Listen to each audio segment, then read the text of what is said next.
Hey, welcome back to another episode of the Rock Fantasy Files. I'm Steve Keeler from Rock Fantasy, of course. Count Ralphus is going to be our special host tonight. So he's going to tell us all about, we got doggy barking too, but he's going to tell us all about this episode. So kick it off, Ralph. All right, dog barking. So yeah, I'm just gonna read the back of this book, this awesome Wendy O Williams book Uh, called Eve of uh, Destruction: The Wildlife of Wendy Williams. Wendy O Williams fronted the Plasmatics. She was unlike any other rock singer who came before her. During a Plasmatics performance, Wendy would often be virtually topless except for black tape on her nipples and shaving cream on her breasts. She would smash television set to pieces with an axe, blow up a car with dynamite, fire a shotgun loaded with blanks, and slice an electric guitar in half with a chainsaw. All this would be done to combat materialism and assail the status quo. Wendy's unstoppable stage presence brought her international fame and a legion of devoted fans. Surprisingly, Wendy off stage wasn't a stereotypical rock and roll hellion. She hated drugs and alcohol and was a strict vegetarian who often went on 6 mile runs and lifted weights. Yet, despite her vigilance about her health, certain demons plagued Wendy and she committed suicide shortly before her 49th birthday. It was her third attempt. What made this woman, who was so vibrantly alive, want to end her life? So yeah, this is just going to be a discussion about what Wendy O means to us, and maybe how you discovered her and how you found about her, and what albums you loved the most, and stuff. So we got, of course, Steve Keeler, and we got Dr. Fuck from the Almost Human channel, YouTube channel, which is such a great channel. And Tony's a regular on that, and I've been on a few times now. Of course, we got Steve Levin, and I can't see everybody. Am I forgetting somebody? That's it. No, that's that's it. it. There's five of us tonight. It's a Five Okay. small, Yeah. tonight. small club. Ed Forsley got stuck at work. Denny Barth is doing something to do with hockey, of course, and was planning on making it, but got his times changed around, so he will not be here, unfortunately. So we don't. I'm sure Denny would have had a great story. I wish he was here. Absolutely. So who wants to kick it off?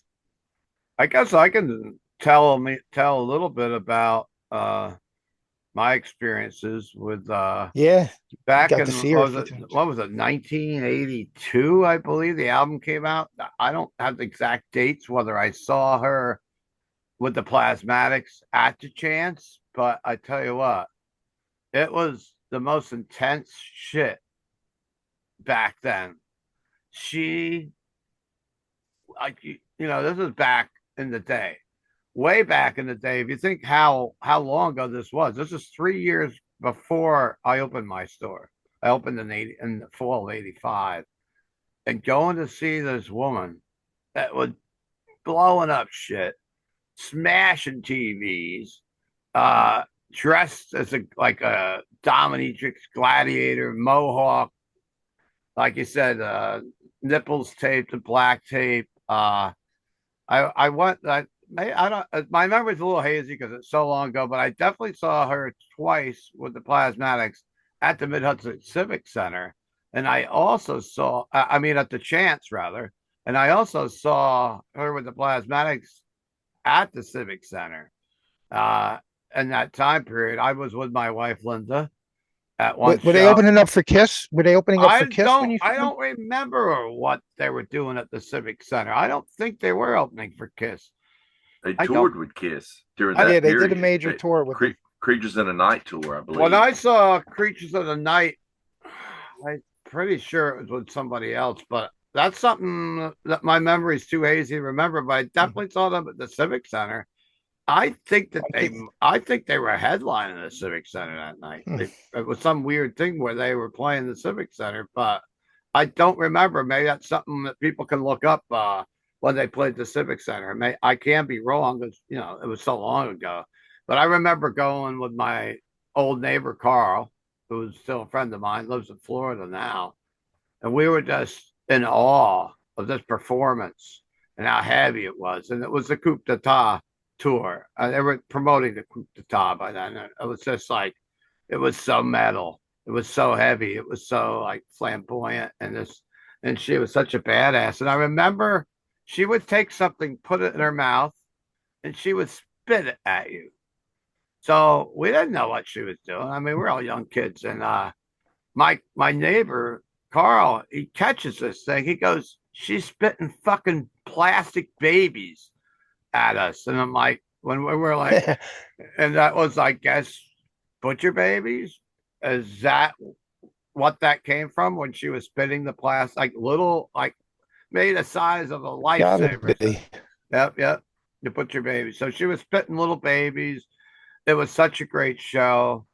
And I mean, that Coupe d'etat album to me is just like a perfect record. There's nothing bad on it. It's a metal classic. If some of you people that are watching this aren't familiar with Wendy, and I mean, I was just saying before we started taping, I own a heavy metal or a rock and roll record store. She's really, I just feel she's really forgotten in ways, which is really sad because if you go back to that time period, go find a female singer that's as intense as she was in 82, 83. You're not going to find that. There's some great documentaries out there to go check out. I was watching one on YouTube before while I was eating dinner tonight, just getting more info and more stuff was coming back to me. But it's just a shame that she had so many demons and took her own life, and a very sad story. But she was so powerful and so influential, and my favorite stuff is the Coupe d'etat album.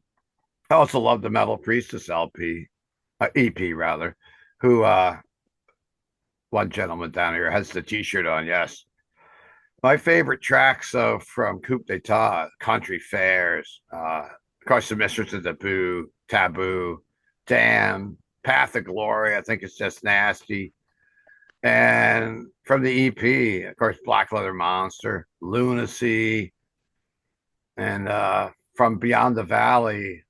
I mean, that song Master Plan is just fucking killer. And the Wow record, I mean, it changed so much. I still like that album, and I hadn't listened to it. I hadn't listened to, other than Coupe d'etat, any of these records in many, many years. Today I was outside doing like yard work, listening to Wow and listening to Commander of Chaos while I was out in the backyard. And if you didn't know it, I mean, you heard that Kiss influence on that record because shit, it was Gene Simmons produced because they went on tour with Kiss, and originally he wanted that was supposed to be a Plasmatics record if I'm not mistaken, and of course Ace Frehley's on it, Vinnie Vincent's on it, right? Eric Carr was on that record, so it's Paul very. Stanley's on there. Oh yeah, Paul's on there too, and I mean it's very much Kiss influence. So if you're a fan of Kiss, check that album out. That album's not even on Spotify, which is I had to dig that out of like YouTube, and I don't have a hard copy of it anymore, unfortunately. I got the picture disc of it. So I guess I'll pipe in as you guys talk a little bit, but that's my. I just want to say something about that Coupe d'etat album. I found this a couple years ago. It's called Coupe de Grace. You know, And, I just bought that on vinyl. It's on Amazon, and it's not that expensive. And what is I didn't know it was on vinyl. This is great. It's the original Electric Ladyland recordings. So it's kind of like the demos before, but man, what a difference. I mean, her voice kind of the same, but she goes way crazier on the actual recordings, but there's like a bunch of slower parts to the songs, and you really hear a difference. Like they were still kind of working on them, and it almost sounds like different people are playing on it because some of the drum patterns are totally different and stuff, but really, really cool thing to pick up if you get a chance. If you like that album, you'll love this because it's all the same songs, but there's one song on here called Uniform Guards that it's not on anything else. Like I'd never seen it on anything else. They actually put that as a bonus track on the CD reissue of the Coup de Grace CD that came out on the Wow label. So like I guess Wes reissued all of it on CD sometime about the early 2000s. They put that as a bonus track on it. Yeah. Yeah, I've always had this old CD of it, so it doesn't have that on here. I tell you I what, got like, and also like digging into some of these videos. Remember when that video came out for the dam? Like, I remember that oh being yeah. on like Night Flight. Remember Night Flight? Yeah, Night Flight's the only place you saw. MTV wouldn't show it. No, and MTV, I, MTV did show it like maybe twice. okay. Then Night But it Flight. wasn't.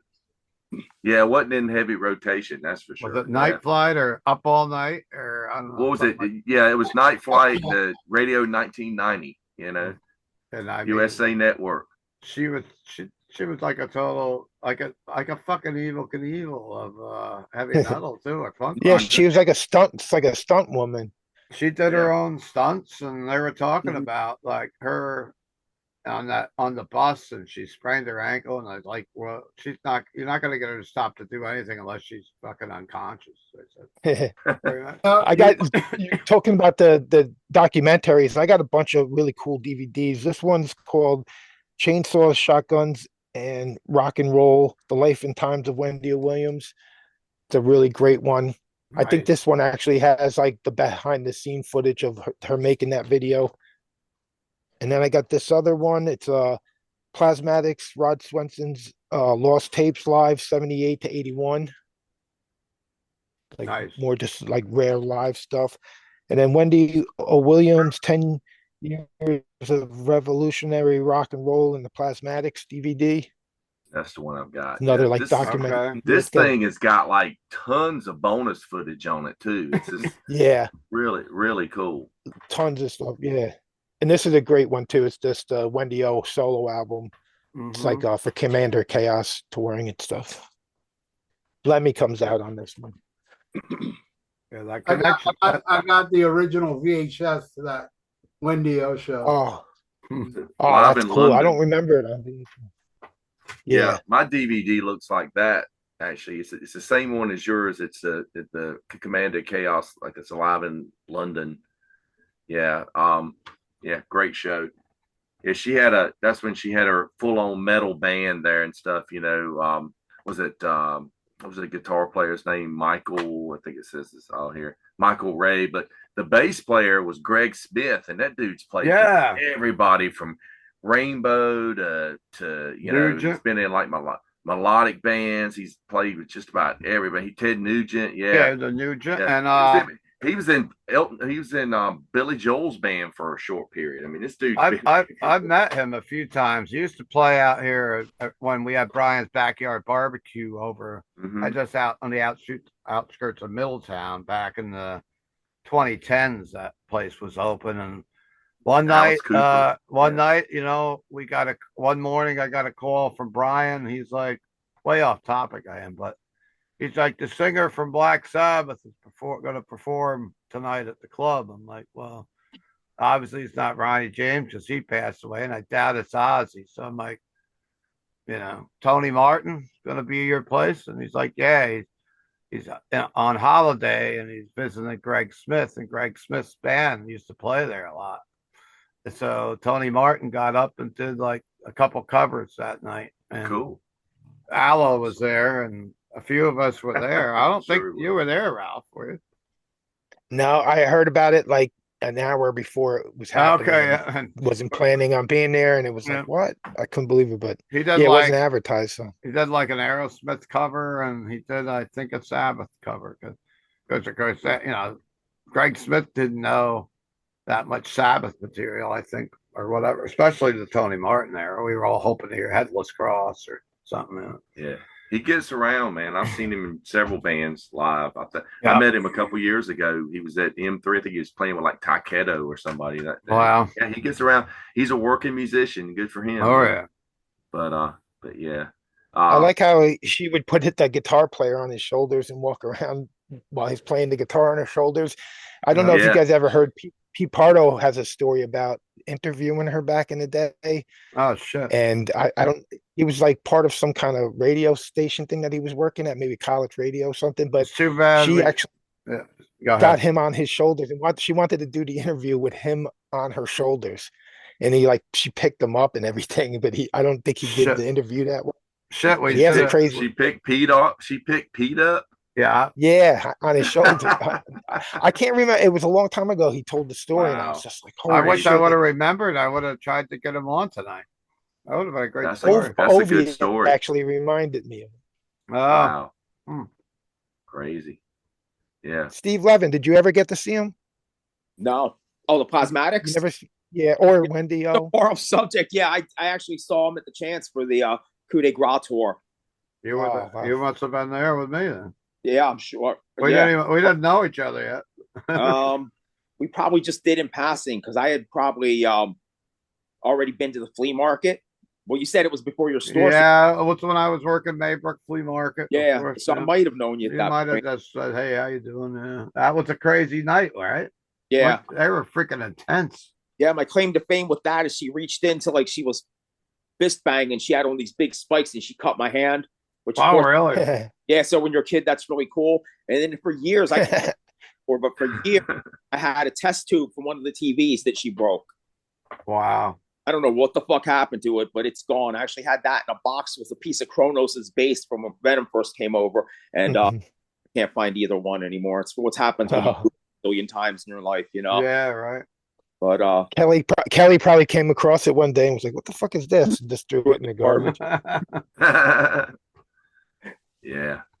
Yeah, but my first, the funny thing with me is my first experience with the Plasmatics is, I know I've mentioned it before, but my family moved me from Baltimore, Maryland to this area in the 10th grade. So that was late 1980. So in 1981, one of the things my family would do, I mean, I didn't have any friends at the time, hardly, you know, so I didn't want to hang out with anybody. So Friday night was like this thing where my dad would come home from work and he'd make like homemade pizzas in the oven and he'd make like Italian subs for us and everything. And then we'd go downstairs and watch TV. It would usually be like me and my dad would end up staying late and watching wrestling. But one of the things we watched every Friday, and that's the night that we usually did this, it was either Friday or Saturday, but there was this show on called Fridays.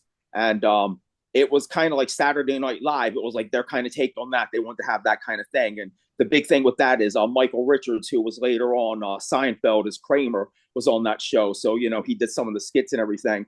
But I still remember seeing the Plasmatics on the show. Wow. And the guy came out and he called himself Lawrence Welcome instead of Lawrence Welk.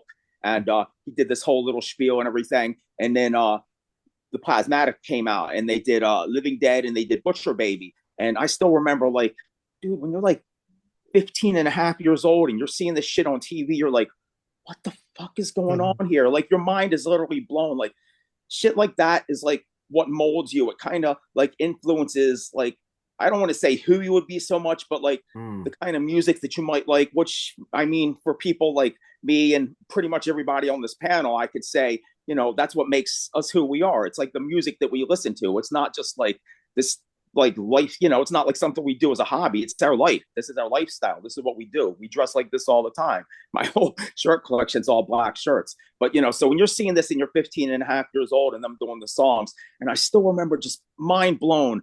And my mom and dad must have seen this. And I don't remember which one of them commented, but they're like, you like this? And I'm like, yeah, I love this. And they were kind of like blown away that like I would like something like this, you know, but it was really, as parents, they should have just been able to look at it and say, well, this is really like punk rock. This is like what we heard. Like when we heard the Rolling Stones back in the day, this is like what we felt like and everything. Plus also, like I was a big, like into Kiss really big time. So it was almost like they had like that kind of act, but way more violent, you know? And, you know, when Wendy O comes out with a chainsaw and would chainsaw a guitar in half, or when she take a sledgehammer and smash a TV, or they did the Tom Snyder show later on. She had they had a Chevy Nova on the set of the Snyder show, and she literally smashed it with a sledgehammer, and then at the end put dynamite in it. I mean, it looks like it's dynamite. She's carrying around with this long ass fuse, and they blew her up.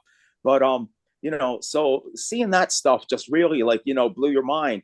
And then after that, I can still recall, like I must have known who the Plasmatics were for sure at that point, because I still remember when they were on SCTV, which was like a year later, and John Candy introduced them as, oh my God, Gil Fishman, I think his name was, and it was the Fishing Musician, I think was his little set, and he'd have different bands on, but he had the Plasmatics on, and they did this whole like little spiel, and it was just great. And for that one, they did the Doom song, if I'm not mistaken. Which and I mean the whole thing with the intro, the whole 9 yards, which just blows your mind. Wendy had like the rhino horn on; it was the metal era. But this was pretty much my first exposure to the Plasmatics, and then I became a big fan. And then, as Ralph had said, I was lucky enough to catch them. I knew who they were. I guess it was probably 82 that they played the Chance, if I'm not mistaken, if that sounds about right, if that's when Cody. I think it was 82, 83, maybe. Yeah, 82. So, I was lucky enough to see them at a time. And then what was really cool is I still remember, like going down to a lot of shows in New York City, and a lot of the metal shows, you'd actually look across the bar and you'd see a guy that stood head and shoulders above everybody else with a huge mohawk. Sure enough, there'd be Richie Stotts. And Richie was just the nicest guy. He was super approachable. He'd always talk to you and everything. I mean, we didn't have cameras really back then, so I never was able to get a picture with him, but I must have talked to him a dozen times, just said, "Hey, what's up, Richie?" Something like that, It's always being a little bit intimidating, but he was just a super nice guy. And, stuff like that. Once again, that's the stuff what makes you love music. When you meet musicians that are really inspiring to you and you say what's up to them and they'll say what's up back or talk to you and everything, it just really mold who you are as a person, and really makes you appreciate music. And so, the Plasmatics, I have a lot of fond memories with that, even going back to when I was just a kid at home, when I was in high school, so, fortunately I really was able to catch that stuff. Well, I would never trade my age for the memories I have with music, for sure. Maybe. Well, I wouldn't mind knocking 20 years off. Seriously, I feel like mentally, like I'm doing good physically. Good. Yep. It's kind of like that. Go ahead. No, I was just gonna say I met Richie Stotts at a chiller, and everybody charges like ridiculous money there at chiller. With him, it was like $10, and he signed everything I bring. Like I didn't know how much he was going to be, but he was like, "I'll sign them all." So he signed my Beyond the Valley. He signed my Butcher Babies, but he signed this on the back. I love that piece. That's such a great piece. Metal Priestess, he signed, and New Retro Hope. He did this one on the back too. And then I had this in my collection, and I didn't realize like he didn't even play on this one, and he was like, "Oh, I didn't play on that one. Do you want me to sign it?" I'm like, "Yeah, all right, go ahead and sign it anyway." But looking back, I probably shouldn't have did that. But and then I got my Coup d'etat signed by him too. Nice. I got a picture with him, but I couldn't find it. I met him at Chiller years ago. Yeah, he did one a long time ago and he gave me a free poster that he signed too, but I couldn't dig it out in time. There's an 8x10 of him floating around in my store somewhere from way. Yeah, I think it's the same one. It's the same one as this, right? Yep. It is. Yeah, it is. Yeah, I remember seeing that in your store. Maybe I'm wrong, but I just feel in my store it seems like she's forgotten a little bit. But if you look in like music in general, I mean, look at the metal band with the two girls. Get Carla Harvey, I think it is Butcher Babies. Of course, they were named after the Plasmatics. Their music's nothing like the Plasmatics, but then a few years ago, there was talk. A few years ago, Miley Cyrus put an album out when she was doing like trying to be like a hard rock metal thing, and the font from that record is Plasmatics font. Yeah, I've seen her wearing the shirts too. Yeah, and there was a point in time where I heard that Pink. There was talks of Pink acting in a movie about Wendy O Williams' wife, and I think that's what it needs for her to be resurrected. They got to make a movie. They got to make a movie about her. Oh yeah, they do a biopic of her, and then all of a sudden she'll be gigantic. How groundbreaking she is, because she definitely influenced so many women in hard rock and metal. That would be a great film to see done. The Dr. Fuck, do you ever get to see her live?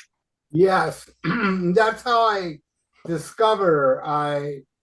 It was a Creature of the Night tour, and I'm like an Ace Frehley guy, and I'm all excited going to this show, and on the radio, they announced Ace Frehley's not going to be there. He was in a car accident, so I was in a shitty mood. I was really pissed, and I walked in, and I know the Plasmatics from magazines, but I never heard their music.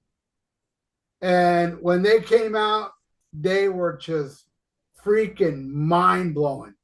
And I had to get that record. And I did. And Coup d'etat I've done it on my channel. My top favorite albums of all time. Coup d'etat is in my top 10 of favorite albums ever of anything. I covered it. You can see on YouTube. I did The Damned live with my band. I did Just Like on TV in the studio. I'm fanatical of that album. And from there, I went back and I got, the first two albums, the EP. It was more punk, and it didn't really grab me that much when I was a kid, because I would like the more metal, even though Metal Priestess was going there. But now, I have such an appreciation for those two albums, especially Beyond the Valley, 1984. Sex Junkie, Pig is a Pig, amazing stuff. And yeah, I kept up with Wendy O. I bought the Wow album, which I still have the Wow album. Yeah, they're 1984. Commander of Chaos blew my mind. And yeah, I bought the VHS around that time of that live show. Then she did like a rap album. You ever heard the rap one that she did? I didn't know about it. I read about it and I was like, what? Yeah. So have you got that? No, what's funny? I got it. I got it right here. It's Ultra Fly. Oh, man. Yeah. Ultra Fly and the Hometown Girls, Deafest and Baddest. I have it on cassette. I had it. I had the album when I used to have a record store. We were selling it and I never sold, but man, I should have kept it. But I did hear it, and I was like, that was the only thing Wendy O did that I could not get into. I love Maggots, but but after a while, it's like I just want to hear the songs. Yeah. Too much prelude for sure. A lot of talking between each song. It's like just skip to the next tune. Yeah. But I do love it. I do love it, which is, I believe, the last thing she did, right? Well, it was the last. I think the rap album was actually the last thing she did. Okay. I think. And that's that picture in the back of that album. That's her back. Yeah, that's her back tattoo. Yeah. And this was basically a Wendy O album, but they just threw the Plasmatics name on there, kind of like Black Sabbath featuring Tony Iommi, one of those deals where they said, "Oh, you got to put the Plasmatics on there." It is more punky than it's heavy. So it's the two solo albums. It is more punky. There was a funny story that she told in this interview where, the interviewer said to her, didn't Playboy offer you a lot of money to pose nude? And she said, yes, but I refuse to pose nude unless I'm on the wing of a plane. Like, fine. She said, if you get me on a wing of a plane, I'll get naked and take all the pictures. Yeah. and then skydive naked. Hey, check out this magazine I have. She was on the cover of High Society. It's like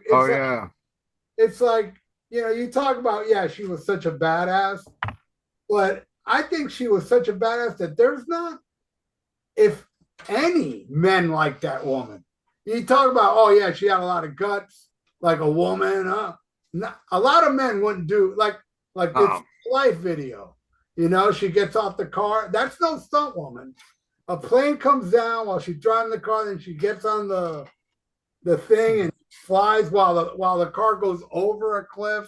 And in the Damn video with her on top of a bus and then going through all those TV sets, that's no stunt person. That's Wendy O, And of course the classic. Who you cannot talk about Wendy O Williams unless you bring up Reform School Girls.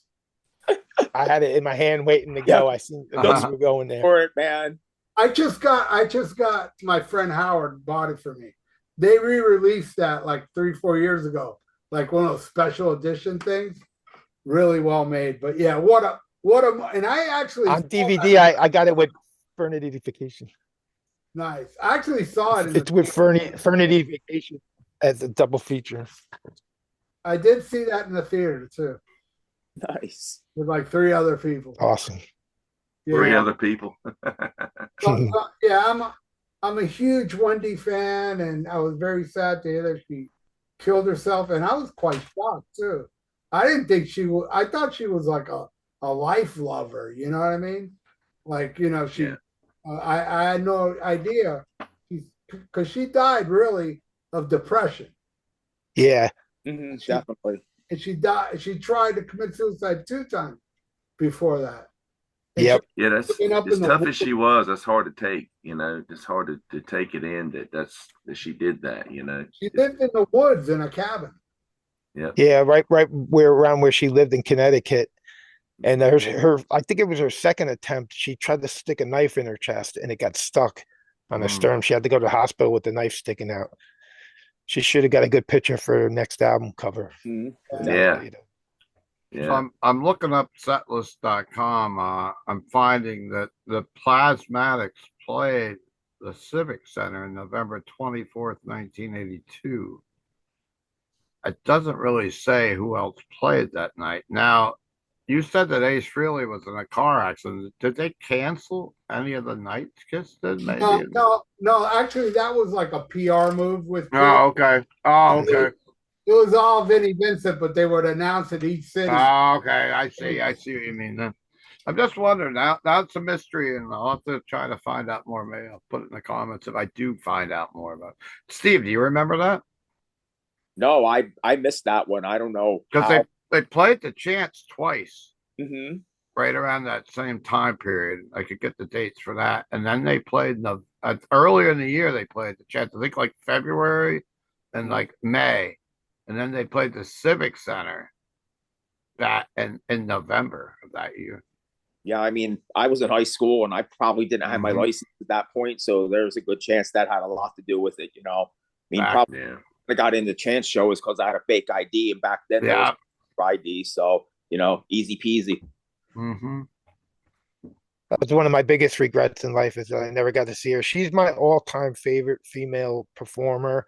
She's always been, and when she killed herself, it was the worst rock star death I ever remember. Like feeling so sad about it, and it was because Mm. of how she went. It wasn't like she was battling cancer like Dio or something in Lemmy. When she died, it was like, what the fuck? I never got to see her, and I didn't care how old she was getting. She was about to be 49 or something, and Mm. I think she was depressed even more getting older. Like she wanted to be young and keep doing it, and I don't know, but the book doesn't really say why she was so depressed and stuff. But aging for someone like her probably had a lot to do with it. But it was just so sad that she took herself that way that it kind of hit me harder than any other rock star death in my life. Wow. Yeah. Yeah, I never got to see them either. And living in North Carolina, I don't know how much they tour through here, but she did tour and she played a club here, which was probably Commander of Chaos because it was around '88. With some friends of mine in a local band opened for her, and they've told me the story about opening for her, so I know she played. But I don't even remember hearing any advertisement about it because I would have probably have gone. But I think the first time I ever knew anything about the Plasmatics was I would watch Fridays because Fridays was always cool. It was kind of like a Saturday Night Live type show, but they always had the coolest bands. And they had, Kiss was on there. And they had like Devo and, of course, like Plasmatics. And I mean, I was just like, this is the craziest thing I've ever seen. And I remember I'd go into the record store and look at records. And sometimes I'd go by and I remember seeing the Coop album and just kind of like looking at it and go, wow, that's kind of crazy. That's that band that was on Fridays. But I think I really got aware though when her solo record came out, the Gene Simmons produced record, because MTV was showing the video for "It's My Life," and that was you'd see it pretty regularly, and that's just a really cool video. It's much like the Damned video. It's got she does her own stunt. She's on a driving a bus and she's on top of the bus, and climbs up in the helicopter before the bus runs off the edge of the cliff. She did her own stunt for that. It had to But I be always done in thought, one take too. It had to be yeah, one it has take to be. thing Yeah, it because has they to didn't be. have extra buses or nothing. No, Yeah. no, it wasn't like some big production budget where they could screw it up and do it again. But yeah, and I bought this album, and I remember picking it up on cassette, and just loved it. To me, this is kind of like one of the best Kiss records. It doesn't say Kiss because it's just really good songs, and of course you got being a Kiss fan, it's like God, I got to have this, and I mean, because you've got like you said, Ace, Paul, Eric Carr, Vinnie Vincent all make guest appearances. Of course, Gene produced it and played bass on it, and couple of songs. I mean, you've got what is it? It's My Life. I mean, that's a Kiss song, and that was written by Simmons and Stanley, and it was rejected I don't know how many times. And to me, it's one of the best Kiss songs that never got recorded as Kiss until it came out years later. They did record box it. Yeah, on the box set. Yeah, that box set had some of those songs. Yeah, but I think it was supposed to be on Creatures, and it got they X'd it and didn't make it on Creatures, which is a shame because it's better than a lot of songs that came after it. And Thief in the Night, she did it first, and then of course Gene did a Kiss version on the Crazy Nights album later on, and a couple other songs. Thief and what is it?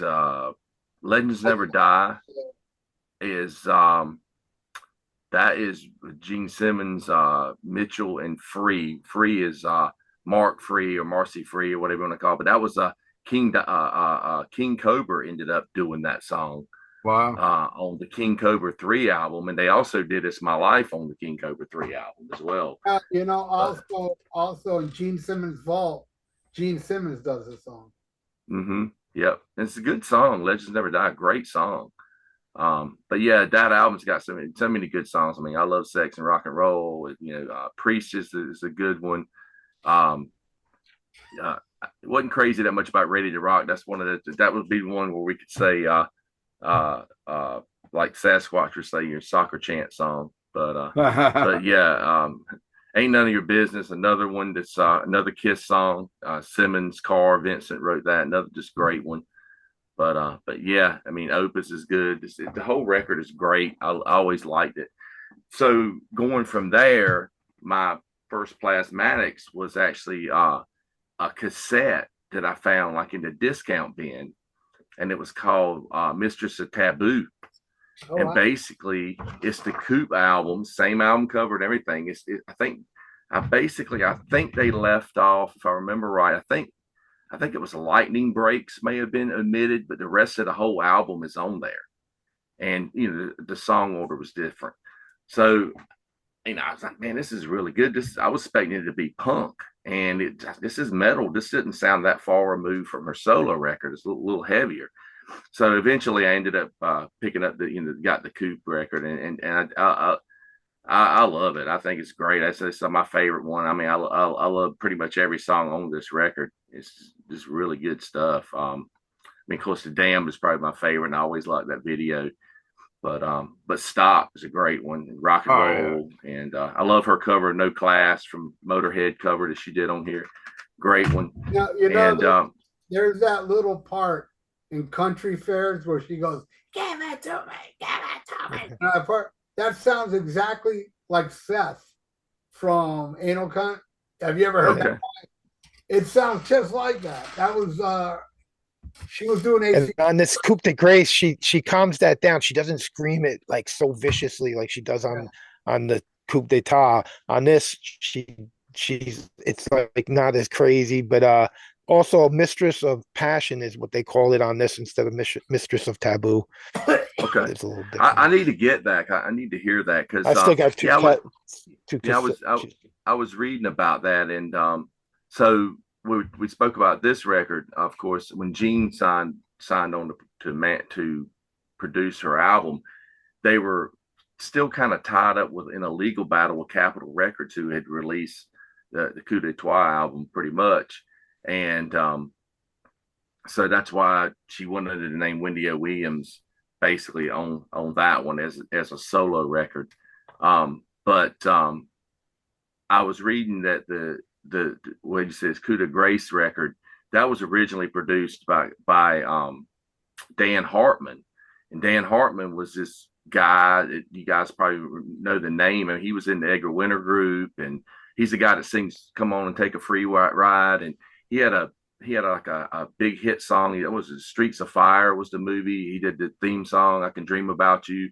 But evidently the guy was like a rocker too, because he wanted to do he was impressed enough when he heard the Beyond the Valley record. He was like, I want to produce this band. So they went in and did the demos at Electric Ladyland, but Capitol Records wanted her to go to Germany, wanted the band to go to Germany and record with Dieter Dirks. Yep. That's so it's, you think, well, that would probably be a heavier record, you know. It was actually produced by Dieter Dirks and engineered by Michael Wagner. So that was the 1-2 punch there of like the Scorpions and all these, you know, Accept records and stuff, you know. But from what I've read, the demo version is actually sounds better. It's like more raw. So I'm interested in hearing that now. I don't, maybe because I'm so used to the coup d'etat version, but I think it's way more vicious and more punk and just heavier and faster. Like the coup de grace is definitely more metal sounding because it's slower. And like you can hear the guitars a little, like the solos a little bit more. It definitely has like a different feel. It's more metal, but not better. But yeah, so I mean, and you know, I never really heard until like probably when I got these CDs and these CDs are issued, I never really heard that the No Hope or either the Beyond the Valley of 1984. You know, I had never heard them, and then it's both good stuff. I mean, this was more punk. I mean, of course, and I think I like this one a little bit better. I mean, I love Master Plan, such a great song, headbanger. Just really, and Pig is a Pig. That's a great one. Another thing I always thought was weird was one of the members in the Plasmatics is Jean Beauvoir, and I knew him before I knew he was even in the Plasmatics. I knew him from, you know, MTV back in the day. He had some song, I can't remember the name of the song, but he had a record called Drums Along the Mohawk, and he was part of like little Steven Van Zant's band and stuff. So you're thinking this guy was in a punk band, a metal band at one point, but yeah, you know, and the music that he does now is like all like AOR melodic rock, and he went on to co-write songs with Kiss. He did some stuff on Asylum, like he did Who Wants to Be Lonely and All Night. He co-wrote those. So he's more known for, you know, in more recent years for the more melodic hard rock stuff. But it's a trip to think that he was ever part of the Plasmatics, but he was. That's kind of cool. He did the theme song to that movie Cobra with Sylvester Stallone. Okay. Mm-hmm. I met him, and here's the thing: when I saw the Plasmatics, I didn't know who they were, right? So I can't remember anything about the band except Wendy O, right? So when I met him at this Kiss thing, I told him, man, I saw you open for Kiss Creature of the Night tour. And he's like, I didn't do that tour. I felt like an idiot. You know, he wasn't. He did the album, but he didn't do the tour. And I was like, oh, okay. I didn't remember who was up on stage. So. Yeah. You were just looking at Wendy the whole time. Yeah, right. Yeah, she was breaking TVs and chainsaw. Yeah. She was a folk. So I dug into set list on this, and now my memory is coming back to me. I saw the Plasmatics November 24th, 1982 at the Civic Center. That's the first time I ever saw them. We were hooked on them, and then they came back. They played the Chance January 22nd of 83 and May 28th of 83. So I actually saw them at the Civic Center first. I looked and saw if Kiss was at the Civic Center that day. They were not. So I kind of think they were could have been a headline, sure. They were headlining, but they were headlining the Civic Center, which is a big place. It is. Could have been a warm-up show before the big tour. That they maybe, or I hazily remember, maybe someone in the comments that's from the Poughkeepsie or Hudson Valley area will remember why they were headlining. I think it was something that someone else was supposed to be the headliner, but the show still went on. But I'm very hazy. But now I want to find out. So I'll have to figure that out. We'll have to, maybe Tig Man would know, but Tig's probably too young too. So. You know, we brought up the fact that, you know, she did No Class, on this from Motorhead, and she did Jailbait from Motorhead on this one. But nobody's brought up. She did a duet with Lemmy. She did "Stand by Your Man," the old Tammy Wynette song. Ralph, do you have that? Do you guys have the 45 of? No, I actually have this. I don't have the original. I have the CD Motorhead called "From the Vaults." Yeah, it has "Stand by Your Man." It also has Motorhead doing Master Plan. Master Plan. That was the B side, I believe. That was like a picture disc 45, right, Tony? Not sure. I've never seen it. I think I have. Yeah, it was a 7-inch, but I don't know if it was a picture disc. But that's the reason why the original Motorhead broke up, was because of that collaboration.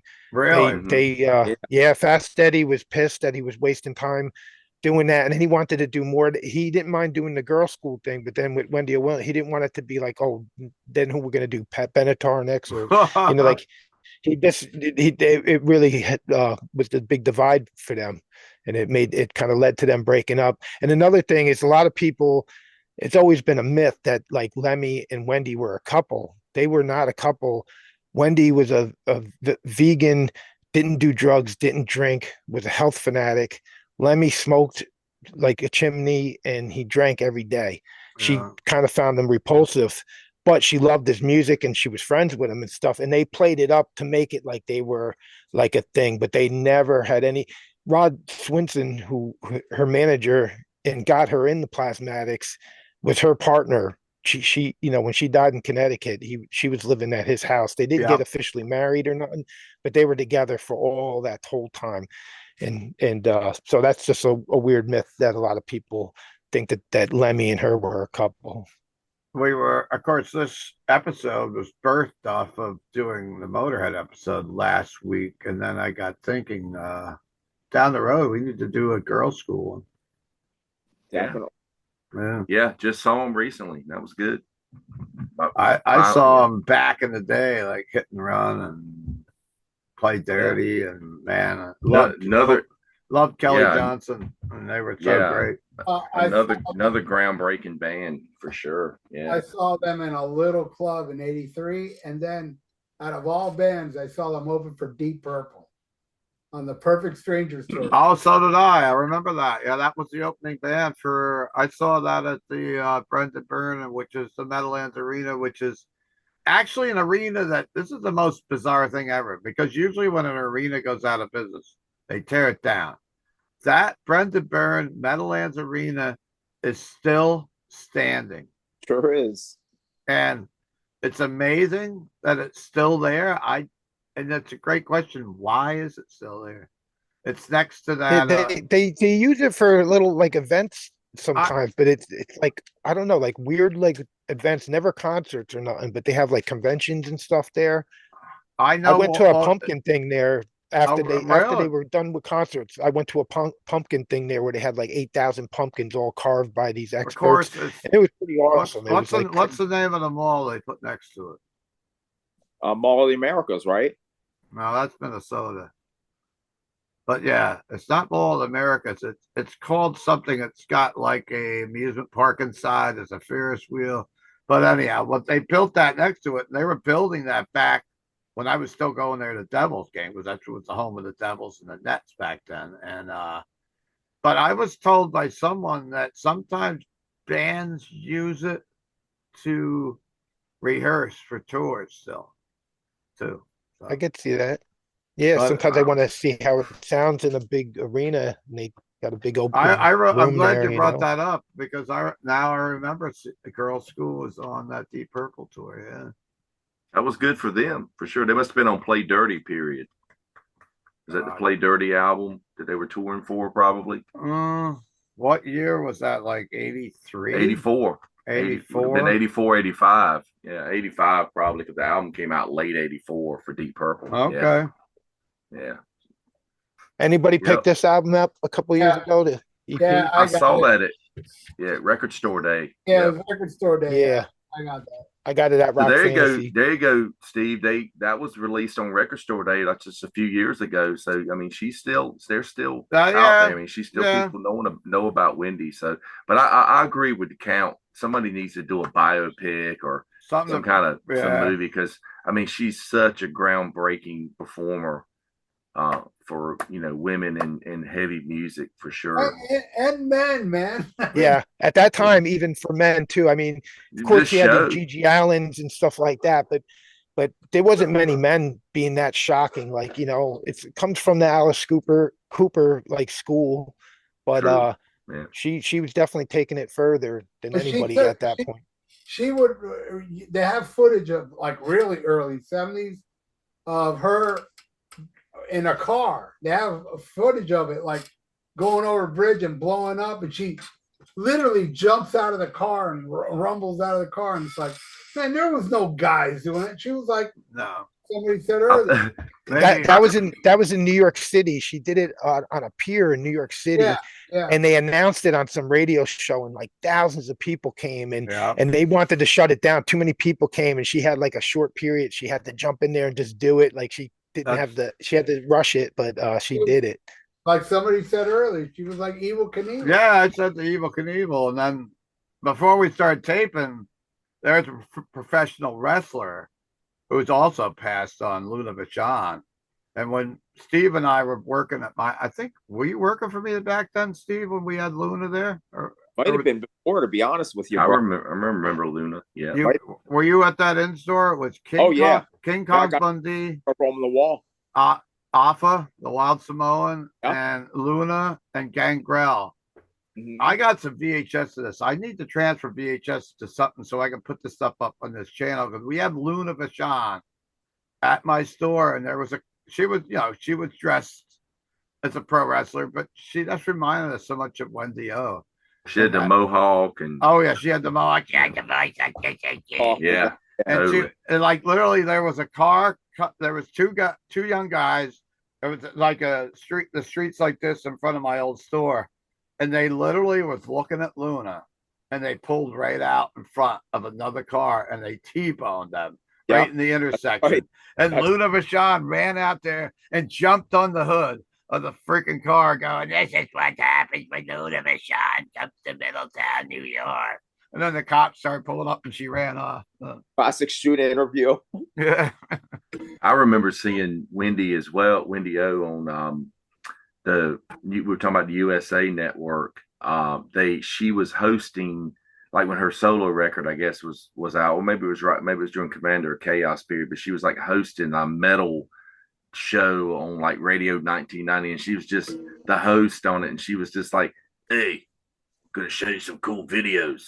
I mean, she's just like, really just like kind of low key. She did that a bunch of times. She did that show a bunch of times. There's the one famous one where she has Motley Crue on it. She did like interviews. I remember Tommy Lee being, I remember something about Tommy Lee. What's funny about that was Motley Crue in the early days. They got a mannequin that looked like Wendy O, and they chop her head off with a chainsaw. And then she interviews them. I don't know if she was aware of that, when she interviewed them, but she was intimidating them. She was intimidating them guys. Those guys were supposed to be like the badass. Like she was the badass. She could have whooped their asses, no problem. Yeah, she was fucking awesome. For sure. When when Ralph said something earlier about the 70s, I thought you were going to bring up that Gong Show thing. She did. Like before she became a rock star, she did like some like sex film about like the Gong Show, and she was like shooting ping pong balls out of it's a pornographic film called Candy Goes to Hollywood. Mm-hmm. And a lot of people think she was a porn star, but she ran away from home when she was 16. When she ended up back in New York City, she started doing live sex shows, but she was only in one film, and that was Candy Goes to, and she's shooting the ping pong balls and stuff. Yeah, Wikipedia has a little thing that says she left home at 16. She hitchhiked to Colorado, earning money by crocheting spring bikinis. She traveled to Florida and Europe, landing various jobs such as a lifeguard, stripper, macrobiotic cook, and a server at Dunkin' Donuts. Live sex shows. And in 1979 appeared in a pornographic film, Candy Goes to Hollywood. That's when that year manager Rod Swenson recruited her to the Plasmatics. There you Yeah, go. I think Rod was the one that put that film together, possibly. So. Yeah, yeah. Yeah, he recruited her into the band, and it's weird how like it was a band that was put together by somebody. Like people like will complain about stuff like that. Like people try to say, "Oh, the Sex Pistols were thrown together like the Backstreet Boys or something like that." But sometimes that's just what got them together, you know. But he definitely had a huge part. He wrote lyrics. He came up with like song titles and even some of the music and stuff. I got this sick Wendy O Williams Wow. model kit. Oh, Like it wow. comes with two different heads. One head's got the mohawk, and Wow, then one's from the later years. But I that's never put it killer. together. I've had it for years in the box, and it's That's like very freaking, limited. that's got to be very rare. Yeah, I found it at a Chiller Theater, and I just never put it together. I got Do to you get it. guys know that she did an episode of MacGyver? Yeah, Yeah, yeah. I remember She was that. on a TV show later on too. What was that called? Count. She was like she played on some like The New TV there's Adventures. show. yeah, New Like Adventures of Beans Baxter, and another film, Pucker Up and Bark Like a Dog. Hmm. I never saw that. I saw a picture of her online the other day from around that period. She looked great. She had grown her hair out. It was like real curly and stuff. And Yeah. yeah, she looked great. She was actually on a talk show with that look, and I thought that was the most attractive I've ever seen her. And that was Yeah. the last things you saw her. The last time Yeah, Wendy O Williams was that look, and she looked very attractive with that hair. Yeah. she really dropped off the map. Like certain people are like that, you know, like Yeah. Betty Page back in the day. Like no one really got to see her get old. Like she lived a long life, but she just disappeared. But Wendy O seemed to like after that rap album. I don't know if that rap album was such a bad letdown to people that she maybe felt like she let people down and stuff. I know most people hated that she did that, you know, but Yeah. Yeah. I hate she never got to do an album with the Mentors. That would have been awesome. Her and El Duce. oh man, or a tour, at least a tour. There is a Yeah. picture of Wendy O Williams with Gigi Allen. Wow. When Gigi Oh Allen, yeah. when he was younger, it doesn't look like Gigi Allen, but When Oh he had yeah, hair when he and was all that. Yeah. Gigi and the Jabbers when he first started off, he was had a solid like band behind him, and it was like fast punk, and he sang really clear, and it was before drugs like just totally took him over and made Kind of him a reminded me of the lunatic. New York Dolls a little bit, kind of, that stuff that he was doing. Yeah, he had serious music aspirations before he became a shit thrower. Yeah. I also got Wow. this sick Wendy O Williams bobblehead. I love it. Oh, wow. shit. Killer. Uh, Awesome. Hey, reaction. You guys should make a Wendy O Williams figure. Oh yeah, Yes. Totally. God, I Totally. can't believe they have it. knuckle Yeah, bones what's up? too. Knuckle bones. Make one. Steve will come buy one from me. Yeah, of course. Yeah, Hey, for You sure. could have Wendy O Yeah. Williams fight Godzilla that'd be pretty cool. then. What is that?